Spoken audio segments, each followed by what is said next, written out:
अस्सलाम वालेकुम नाज़रीन, मैं हूं आपका मेज़बान फ़याज़ वलाना और आपका शुक्रिया आपने वक्त निकाला फ़याज़ वलाना ऑफिशियल यूट्यूब चैनल के लिए। नाज़रीन, आज के इस व्लॉग में बात करेंगे कि पाकिस्तान के नामवर सहाफ़ी शाहीन सहबाई साहब ने क्यों SOS कॉल भेजी है, क्यों उन्होंने डोनाल्ड ट्रंप को, इलान मस्क को, रिचर्ड ग्रेनेल को, इन सब को मुखातिब करते हुए कहा है कि इमरान खान की जान को शदीद ख़तरा है और इंटरवीन करें इंटरनेशनली, जो पाकिस्तान के मामलात में अपनी बात आगे बढ़ा सकते हैं और रोकें इस रजीम चेंज ऑपरेशन के बाद की आफ्टर मैथ्स में, जिसमें सबसे बड़ा इस वक्त खतरा पाकिस्तान में इमरान खान की जान को है। इमरान खान के हवाले से शाहीन सहबाई साहब के इस ट्वीट का जिक्र करेंगे, पूरी डिटेल आपको बताएंगे और फिर बताएंगे कि इस्लामाबाद में जस्टिस याह्या अफरीदी साहब को अब देर आए दुरुस्त आए, या क्या ये कड़ी उबाल हैं उनके, बेवक्त की रागनी अलाप रहे हैं कि कहते हैं मुझे घुटन महसूस हो रही है, मिसिंग पर्सनस के केस ने मुझे झंझोड़ कर रख दिया है। दूसरी तरफ जस्टिस मंसूर अली शाह साहब क्या करने लगे हैं और इमरान खान की जमानत के हवाले से जस्टिस मियां गुल हसन औरंगजेब साहब के पास नया केस क्या आया, और अल-कादर यूनिवर्सिटी के कुछ हक़ाइक़ दोबारा आपके सामने पेश करेंगे। और आपसे गुजारिश कि अगर आपने अभी तक फ़याज़ वलाना ऑफिशियल यूट्यूब चैनल को सब्सक्राइब नहीं किया तो प्लीज़ सब्सक्राइब कर लें। हमारी ये वीडियो या प्ले लिस्ट में मौजूद कोई और वीडियो आपको अच्छी लगे तो अपने दोस्तों के साथ शेयर करें और कॉमेंट सेक्शन में हमारे साथ और एक दूसरे के साथ मुस्बत अंदाज में तबादला ख्याल जारी रखें। सबसे पहले बात करते हैं कि शाहीन सहबाई साहब ने क्यों कहा है कि इमरान खान की जान को शदीद खतरा है। उनका ट्वीट आपके सामने रखते हैं जो उन्होंने स्पेशली अमेरिकन एडमिनिस्ट्रेशन को, डोनाल्ड ट्रंप को और डोनाल्ड ट्रंप की कैबिनेट में मौजूद उन लोगों को जो पाकिस्तान के मामलात पे नजर रखे हुए हैं, उन्हें ट्वीट करते हुए, उन्हें हैशटैग करते हुए, उन्हें रेफर करते हुए उन्होंने कहा है threat to Imran Khan's life. Shaheen Sahbai साहब लिखते हैं, please note that the confirmed spokesperson of the army and the establishment like Senator Faisal Wavda, once a friend of Khan, are warning publicly on TV that the life of Khan is under threat. This is insane, meaningful and mind-blowing. Khan is in custody of the army and in solitary confinement. वो कह रहे हैं कि फैसल वावडा जैसे तर्जमानों को ये हुकूमत क्यों इस्तेमाल कर रही है कि इमरान खान की जान को खतरा है और इमरान खान को कत्ल किया जा सकता है, अल्लाह ना करे ऐसा हो। वो कहते हैं कि वो जब कस्टडी ही मिलिट्री वालों के पास है तो फिर ये इस तरह के वार्निंग्स क्यों इशू की जा रही हैं। The army is responsible for his safety and security. पाक फौज ही तो इमरान खान की हिफाजत की जिम्मेदार है। Why then army is using its spokesman to warn against Khan. फिर आर्मी अपने ही तर्जमानों को क्यों इस्तेमाल कर रही है। Does it mean they want to hurt Khan and before anyone hurts him they want to push him out of their custody? Everyone please do something about it before they attempt to eliminate Khan. उन्होंने खलमे जलील ज़ाद को, Donald Trump को, Richard Grenell को tag करते हुए शाहीन सहबाई साहब ने कहा है कि इससे पहले कि इमरान खान को कोई नुकसान पहुंचाए, आप प्लीज पाकिस्तान के मामलात में कुछ कर सकते हैं तो करें, इमरान खान की जान बचाई जाए। और नाजरीन, आपको तो मालूम है कि इमरान खान का कसूर क्या है, वही जो आपका है। आप भी ये बात खत्म होने को नहीं दे रहे। आप भी बार बार पूछ रहे हैं गोली क्यों चलाई, 26 नवंबर को पाकिस्तान के निहत्ते शहरियों पर गोली क्यों चलाई, किसके हुक्म पर चलाई, किसने चलाई, आप ये पूछते रहें। अब आते हैं इस्लामाबाद में जस्टिस याह्या अफरीदी ने क्या कहा। गुज़श्ता रोज जस्टिस याह्या अफरीदी के पास मिसिंग पर्सन का मामला आया तो उन्होंने कहा है कि मिसिंग पर्सन के मामले ने मुझे झंझोड़ कर रख दिया है। याह्या अफरीदी साहब, अगर वाकई आपको झंझोड़ कर रख दिया है तो आप तो बहुत लेट आपका दिमाग जागा है। अब भी अगर आप वाकई आपके दिमाग को कुछ हुआ है तो प्लीज फुल कोर्ट इजलास बुलाएं, 26वीं आईनी तरमीम को वापस करें। आपने पाकिस्तान भर की लॉ फर्टेनिटी जो बेसिक लोकल डिस्ट्रिक्ट बार्स की है उसका फैसला आपने गुज़श्ता रोज सुन लिया। उन्होंने इस बार डिस्ट्रिक्ट बार्स में उन लोगों को वोट दिए जो 26वीं आईनी तरमीम के खिलाफ थे, जो इमरान खान को हक पर समझते थे। जब पाकिस्तान के 2 लाख वकील ये बात समझ रहे हैं कि इमरान खान हक पर है और 26वीं आईनी तरमीम खत्म होनी चाहिए, तो खुदारा आप खुद ही अपनी अदाओं पर जरा गौर करें और इस बात का फैसला कर लें। अपने फुल कोर्ट इजलास बुला लें, अपने सीनियर जजेस से पूछ लें कि वो क्या चाहते हैं। दूसरी तरफ सुप्रीम कोर्ट के सेकंड सीनियर मोस्ट जज जस्टिस मंसूर अली शाह ने आर्टिकल 191A के जरिए अदालती दायरा इख्तियार छीनने पर सवालात उठा दिए हैं। कस्टम एक्ट के एक्शन 221A की झेली शिक 2 की आईनी हैसियत के बारे मुकदमे की समाअत के दौरान जस्टिस मंसूर अली शाह के अहम रिमार्क्स। जस्टिस मंसूर अली शाह के साथ जस्टिस आयशा मलिक थी, जस्टिस इरफान सादत खान थे, 3 रुकनी बेंच था। सुप्रीम कोर्ट के सीनियर तरीन जज जस्टिस मंसूर अली शाह ने कहा कि आर्टिकल 191 के जरिए अदालत से दायरा इख्तियार छीना गया है। पहले यह देखना है कि इस अदालत से दायरा इख्तियार वापस लिया जा सकता है। उन्होंने कहा कि मामला आइन की तशरीह का है और मौजूदा आइनी इंतजाम के तहत इस बेंच को यह इख्तियार हासिल नहीं। सवाल यह है कि क्या हमसे दायरा इख्तियार कैसे वापस लिया जा सकता है। यह अदलिया की आज़ादी का सवाल है। इस अदालत के अंदर अलग बेंच बनाया जा सकता है। यह अदलिया की आज़ादी और इख्तियार की शिक्कों से मुतसादिम है। हम पहले इस मामले को देखेंगे। मार्शल लॉ दौर में जब आइन मुअत्तल था तो अदालत ने इस तरह के इक़दामात को कबूल नहीं किया और अदालत के मुतवाजी बनाए गए ट्रिब्यूनल्स कालादम किए गए। जब भी मामला दायरा इख्तियार का हो तो अदालत ने सख्त मज़ामत का मुजाहरा करते हुए अदालत की आज़ादी का दिफा किया है। अब इस मामले की समाअत 15 जनवरी तक मुलतवी कर दी गई है, लेकिन ये वो मामलात हैं जो इस्लामाबाद में सुप्रीम कोर्ट में अब सर उठा रहे हैं। स्पेशली पंजाब भर में और पाकिस्तान में लोअर डिस्ट्रिक्ट बार्स के जो इलेक्शन हो रहे हैं उसमें जब 26वीं आईनी तरमीम के हक में एक क्लियर कट स्टांस सामने आ रहा है वकला का, और फिर इमरान खान के साथ जुड़ी हुई पाकिस्तान भर की अवाम अपना स्टांस दे चुकी है, तो उम्मीद की जानी चाहिए कि justice Yahya Afridi, justice Mansoor Ali Shah, justice Munib Akhtar और दीगर जो सुप्रीम कोर्ट के जजेस हैं उनका ज़मीर कोई झंझोड़ रहा है, कहीं से उन्हें अंदर से कुछ हो रहा है, या वो समझ रहे हैं कि बहुत देर हो चुकी है, अब हमें मजीद खामोश नहीं रहना चाहिए। दूसरी तरफ आईनी बेंच के सरबराह जस्टिस अमीनुद्दीन भी मुश्किल में फंसे हुए हैं। अब तक वो कोई ऐसा फैसला नहीं सुना सके जिसे रिपोर्टेड फैसला कह सके, जिसे पाकिस्तान की अदालतों में आने वाले दिनों में नज़ीर के तौर पर इस्तेमाल कर सके। उन्हें भी मेरे ख्याल में रिहाई दे देनी चाहिए। अगर फुल कोर्ट बैठ जाए और 26वीं आईनी तरमीम को रिवर्स कर दे तो जस्टिस अमीनुद्दीन भी रिहा हो जाएंगे। इस वक्त वो पिंडी वालों की, मिलिट्री वालों की, हमारी एस्टेब्लिशमेंट की, हमारी इंटेलिजेंस एजेंसीज की और इस नाम नेहाद मैंडेट चोर हुकूमत की कैद में महसूस होते हैं। वो उस तरह आज़ादी से काम नहीं कर पा रहे, क्योंकि इससे पहले भी वो जो काम करते थे, काजी फायज ईसा साहब जो उन्हें कहते थे वहाँ वो साइन कर देते थे, इसलिए उन्हें दस्तखती जज कहा जाता है। अब मेरे ख्याल में उन्हें भी रिहाई देने का वक्त आ गया है, और ये तभी मुमकिन है जब सुप्रीम कोर्ट का फुल कोर्ट बैठेगा। दूसरी तरफ इमरान खान की रिहाई के लिए इस्लामाबाद हाई कोर्ट में दरखास्त दे दी गई है। तोशाखाना 2 केस में इमरान खान और बुशरा बीबी को बरी किया जाए, और ये मामला लगा है जस्टिस मियां गुल हसन औरंगजेब के पास। उनके बारे में ये गालिब इम्कान है कि वो फैसले आइन और कानून के मुताबिक करते हैं। जस्टिस आमर फारूक ने अगर अपने पास से उधर मियां गुल हसन औरंगजेब साहब के पास ये मामला जाने दिया है तो इसका मतलब है बैक एंड पे जो मुज़ाकरात इमरान खान के चल रहे हैं वो मुज़ाकरात इमरान खान के और पाकिस्तान के अवाम के हक में बेहतरी की तरफ चल रहे हैं। दूसरी तरफ नाजरीन, आपसे ये बात भी शेयर करते चलें कि शेर अफजल मरवत, जिन्होंने गुज़श्ता दिनों हदें ही क्रॉस कर दी थी तमाम, अपनी ही पार्टी के सेक्रेटरी जनरल सलमान अकरम राजा के खिलाफ तोपों का रुख कर दिया था, उन्हें पार्टी की तरफ से शो काज नोटिस दिया गया है। फिरदौस शमीम नकवी जो एडिशनल सेक्रेटरी जनरल हैं, वो इंचार्ज हैं डिसिप्लिन के पार्टी के अंदर, उन्होंने शो काज नोटिस दिया है। कहा है 7 दिन के अंदर आप जवाब दें कि आप मेंबर कौमी असम्बली हैं, आप पॉलिटिकल कमेटी के मेंबर हैं, आप पे जिम्मेदारी ज्यादा आयद होती है, आपने फलां फलां खिलाफ वर्जियां क्यों की हैं। 7 दिन के अंदर उन्हें जवाब देना है। जो ही शो काज नोटिस शेर अफजल मरवत को मिला है तो उन्होंने कहा है कि 2 हफ्ते के लिए अपने आप को मैंने मीडिया से दूर कर दिया है। मीडिया वाले प्लीज मुझे कॉल ना करें, मुझे मजबूर ना करें टेलीविजन चैनल्स पर प्रोग्राम्स में आने के लिए या मीडिया की कहीं भी अपीयरेंस देने के लिए। मैं अपीयरेंस 2 हफ्ते तक मीडिया पे नहीं दूंगा। इसका मतलब है जब ये नोटिस उन्हें मिला है तो उनकी कुछ तो होश ठिकाने पे आए हैं।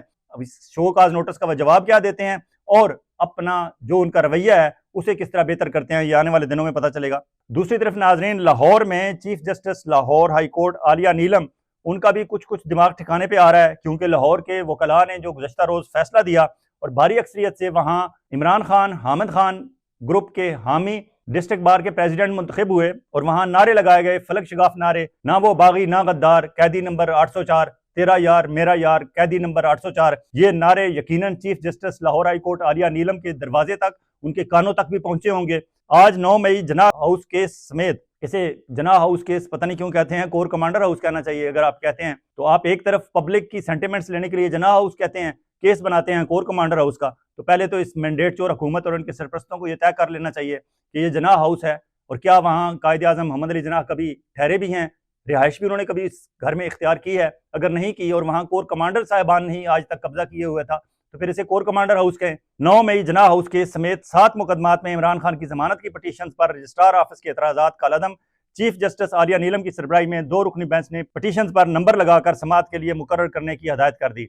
एक दरखास्त पर एतराज बरकरार, पीटीआई वकला को दोबारा दायर करने की हदायत। इसका मतलब है कि अब चीफ जस्टिस आलिया नीलम को भी कुछ समझ आ रही है, उन्होंने अपने ही रजिस्ट्रार ऑफिस के एतराज़ात खत्म कर दिए हैं और अब इसे समाअत के लिए मुकर्रर कर दिया है। उम्मीद है कि वहां से भी इमरान खान की जमानतें हो जाएंगी, क्योंकि लाहौर के हाई कोर्ट में यह मामला पेश किया गया था पाकिस्तान तहरीक इंसाफ की तरफ से कि एक जज सेम उसी नौयत के केसेस पे इमरान खान की जमानत दे देता है और एक और जज उसी नौयत के केसेस में इमरान खान को जमानत नहीं दे रहा। ये क्या दौरा मेयार है लाहौर हाई कोर्ट का, उस पर अब समाअत हो रही है। उम्मीद है इस सिलसिले में इमरान खान को इंसाफ मिल जाएगा। अब आते हैं अलकादर ट्रस्ट केस में गुज़श्ता रोज क्या हुआ। फैसला सुनाया जाना था, नहीं सुनाया गया। मैंने अपने गुज़श्ता व्लॉग में आपको बता दिया पूरी डिटेल में कि क्या हुआ, लेकिन खौफ का यह आलम है कि इस्लामाबाद से रावलपिंडी आते हुए कोई चौक चौराहा नहीं ऐसा जहां पुलिस, रेंजर्स वगैरह के दस्ते मौजूद न हों। हालांकि जिसके खिलाफ फैसला सुनाया जाना था वो तो पहले ही जेल में है। फिर सिस्टम इतना खौफजदा क्यों है? ये वो सवाल है जो सोशल मीडिया पे बार बार पूछा जा रहा है। फैसला नहीं सुनाया गया, साफ जाहिर है 11 बजे सुनाना था, 8:30 बजे अगर जज अदालत से भाग जाए तो इसका मतलब है अदालत को और जज को इजाजत नहीं है पिंडी वालों की तरफ से फैसला सुनाने की, इसलिए वो भाग गए। अलकादर यूनिवर्सिटी के हवाले से थोड़े से हकायक आपके साथ शेयर करना चाहूंगा। इल्जाम ये लगाया गया है कि ये यूनिवर्सिटी बनाकर इमरान खान ने खुद को 60 अरब का फायदा पहुंचाया। ये केस कानूनी तौर पर बनता ही नहीं, फिर भी इस ट्रस्ट का नाम अलकादर यूनिवर्सिटी प्रोजेक्ट है। ट्रस्ट का मकसद सिर्फ अलकादर यूनिवर्सिटी बनाकर नमल यूनिवर्सिटी और शौकत खानम की तरह मुफ्त चलाना है। दोनों ट्रस्टी यानी इमरान खान और बुशरा बीबी इस खैराती इदारे से किसी भी किस्म का कोई जाती फायदा नहीं लेते और ना ले सकते हैं। अलकादर ट्रस्ट के कुल असासे 66 करोड़ है और केस 60 अरब का बनाया गया है। माशाल्लाह। बैरिया टाउन ने इस यूनिवर्सिटी के लिए कुल 20 करोड़ मालियत की 458 कनाल जमीन डोनेट की है, जो कि जेलम के एक दूर दराज इलाके में है। ऑडिट रिपोर्ट के मुताबिक टोटल जमीन और बिल्डिंग की मालियत सिर्फ 47 करोड़ है। इस जमीन और बिल्डिंग की ना मलकियत ट्रस्टी की होगी और ना ही ट्रस्टी इस जमीन या बिल्डिंग को बेच सकते हैं। इस जमीन और बिल्डिंग का हर तरह का इस्तेमाल सिर्फ और सिर्फ अलकादर यूनिवर्सिटी प्रोजेक्ट के लिए हो सकता है। ट्रस्ट को बैरिया टाउन की जानिब से अतिया की गई जमीन या उस पर बनाई गई बिल्डिंग से ट्रस्टी कभी कोई जाती फायदा नहीं उठा सकते। ना तो ये ट्रस्ट इमरान खान या बुशरा बीबी की जाती मलकियत है, ना इससे किसी भी तरह का फायदा उठा सकते हैं, ना इसके असासे उनके नाम कभी भी ट्रांसफर हो सकते हैं, ना बेच सकते हैं, ना इसके असासे 66 करोड़ से ज्यादा हैं। तो इमरान खान ने 60 अरब की करप्शन कैसे कर ली? इससे पहले chief justice Islamabad high court Aamir Farooq जैसे जज भी जमानत के फैसले में लिख चुके हैं कि इमरान खान पर कोई जाती फायदा लेना साबित नहीं होता। अल मुख्तसर ये केस भी इमरान खान और बुशरा बीबी को तोड़ने की एक और कोशिश के अलावा कुछ नहीं। और फिर आपको ये भी ज़हन में रखनी चाहिए बात, फैसल चौधरी जो इमरान खान के वकील हैं, वो एक टेलीविजन प्रोग्राम में बबांगे धुल इसी हुकूमत के नुमाइंदे एहसान खोखर एडवोकेट के सामने कह चुके हैं कि ये मामला ये देखा जाए कि ये नेशनल क्राइम एजेंसी ने ये मामला पकड़ा कहाँ से था, क्योंकि बैरिया टाउन के मालिक मलिक रियाज साहब ने बहुत अरसा पहले नवाज शरीफ साहब के साहबजादे हुसैन नवाज से लंदन में एक प्रॉपर्टी खरीदी। उस प्रॉपर्टी की कीमत फैसल चौधरी के मुताबिक 9 अरब रुपए थी, जबकि न जाने क्यों मियां नवाज शरीफ साहब हुकूमत में होते हैं तो अपनी मर्जी के काम बड़े बड़े बिजनेस टाइकून से निकलवा लेते हैं और उन्हें मजबूर भी करते हैं कामों के सिलसिले में। शायद उन्होंने मजबूर किया और मलिक रियाज से 9 अरब की प्रॉपर्टी 18 अरब रुपए में लंदन में खरीदी उन्होंने। मलिक रियाज के साहबजादे अहमद अली रियाज मलिक ने उस पे नेशनल क्राइम एजेंसी के कान खड़े हुए कि लंदन में एक प्रॉपर्टी जिसकी वर्थ 9 अरब है, इसे 18 अरब रुपए में किसने खरीदा और किसने बेचा। वहां मामला जब देखा गया तो मलिक रियाज साहब को, क्योंकि उनके गर्दन पे कहीं अंगूठा रख के मियाँ साहब ने जबरदस्ती करके उनसे ये 9 अरब वाली प्रॉपर्टी 18 में बेची हुसैन नवाज ने, तो नेशनल क्राइम एजेंसी लंदन के तो फ्लैग ऑन होने थे, उन्होंने तो देखना था कि ये डबल प्राइस में कौन खरीद रहा है, कहां से पैसा आ रहा है। वहां से मामला पकड़ा गया। अफरा तफरी में जल्दी में पेमेंट होनी होगी मियाँ साहब को, तो कुछ पैसे लीगली चले गए होंगे, कुछ इलीगली यहाँ से ट्रांसफर हो गए होंगे। वहां वो पैसे पकड़े गए, इलीगल ट्रांसफर हुई मनी थी और उसमें से उन्होंने जस्टिफाई करने में मलिक रियाज साहब से पूछा गया कि आपने ये दौलत कमाई कहाँ से, कैसे कमाई और ट्रांसफर कहाँ से की। मलिक साहब ने लंबे केस में लंबे झंझट में पड़ने की बजाय मलिक साहब ने आउट ऑफ कोर्ट सेटलमेंट कर ली और वहां जो पैसा जब्त हुआ मलिक साहब का, वो पैसा वापस पाकिस्तान आना था। इस दौरान मलिक साहब ने सेटलमेंट ये की कि ये पैसा मेरा सुप्रीम कोर्ट में जो मैंने फाइन पे करना है वहां दे दिया जाए और मेरे सारे मामले को पाकिस्तान में पब्लिक भी ना किया जाए। नेशनल क्राइम एजेंसी ने फैसल चौधरी के मुताबिक गवर्नमेंट ऑफ पाकिस्तान को कहा कि ये पैसा हमने पकड़ा हुआ है, आपको अगर ये चाहिए तो आप हमारे पास केस करें आके और इसे ले जाएं, और अगर आप नहीं चाहते तो जो हमारी सेटलमेंट मलिक रियाज साहब के साथ हो रही है हम उसके मुताबिक इसे करना चाहते हैं, लेकिन उसमें एक शर्त है मलिक रियाज की कि इसे पब्लिक ना किया जाए मामले को। अब ये जब मामला इमरान खान की कैबिनेट तक पहुंचा तो बताया गया कि 190 मिलियन पाउंड, जो पाकिस्तान की नैब की तारीख में इतना बड़ी अमाउंट इससे पहले नहीं आई थी और पाकिस्तान को पैसों की जरूरत भी है। अगर तो केस लड़ते हैं तो पता नहीं साल तक केस चलेगा, अगर नहीं तो खामोशी से जिस तरह नेशनल क्राइम एजेंसी और मलिक रियाज के दरमियान सेटलमेंट हुई है, पैसा मंगवाएं और गवर्नमेंट ऑफ पाकिस्तान को दें। पैसा पाकिस्तान आ गया, शर्त यह थी कि ये सुप्रीम कोर्ट के अकाउंट में जाएगा, सुप्रीम कोर्ट के अकाउंट में चला गया। बाद में आने वाली हुकूमत ने कहा कि ये गलत हुआ है, एक अकाउंट में नहीं दूसरे अकाउंट में जाना चाहिए था। इमरान खान को और इमरान खान की पॉलिटिकल पार्टी को इस पर कोई इतराज नहीं था, क्योंकि पैसा उनकी अपनी जेब में तो नहीं गया था, गवर्नमेंट ऑफ पाकिस्तान के ही एक अकाउंट में पड़ा हुआ था। वहां से उठा के पैसा दूसरे अकाउंट में भेज दिया गया जहां भेजना था। ना इमरान खान के पास गया, ना इमरान खान ने लेना था, ना इमरान खान ने उससे कोई फायदा उठाया। पैसा वहां चला गया जहां जाना था। और फिर किस्मत देखें हमारे पैसे की, जो मियाँ साहब की इल गॉटन मनी 9 अरब की 18 अरब में बिकी, वहां भी मियाँ साहब हैं बेनिफिशियरी, और वो पैसा अल्टीमेटली सुप्रीम कोर्ट से हुकूमत पाकिस्तान से होता हुआ सिंध गवर्नमेंट तक पहुंच गया, जरदारी साहब के पास पहुंच गया। जरदारी साहब की वहां हुकूमत है, उस पैसे के साथ वहां क्या हो रहा है कोई नहीं जानता। यही शोर है, यही किस्सा है, यही बयानिया है इमरान खान का कि ये चोर हैं, डाकू हैं, लुटेरे हैं। बात नवाज शरीफ से शुरू होती है, खत्म होती है जरदारी पे। पैसा किसका था, कहां से पकड़ा गया, नवाज शरीफ साहब का और उनके साहबजादों का, कहां पहुंचा जरदारी साहब और उनके साहबजादे तक। दरमियान में इमरान खान को सिर्फ लटकाया हुआ है पिंडी वालों ने इस बात पे कि वो पूछता है कि 26 नवंबर को गोली क्यों चलाई, पाकिस्तान के अवाम को, निहत्ते अवाम पर आए रोज क्यों चढ़ दौड़ते हैं। सिर्फ एक बात उसने की थी, एब्सोल्युटली नॉट, और वो आपको नहीं की थी, उसने अमेरिका को की थी। आप सिर्फ अमेरिका के नुमाइंदे बनकर सामने रास्ते में खड़े हो गए हैं, और इमरान खान ने ये बात बहुत पहले वाजे कर दी कि ये जितने रास्ते में खड़े लोग हैं, ये मेरे रास्ते में नहीं खड़े, ये अवाम के रास्ते में खड़े हैं। अब मामला आपको समझ आ गया होगा कि ये सारा किस्सा, सारी कहानी सिर्फ ये है कि पाकिस्तान के अवाम को इसी तरह दबा कर रखा जाए जिस तरह आज से पहले 75, 76, 77 साल होने को हैं, दबा कर रखा हुआ है इन्होंने।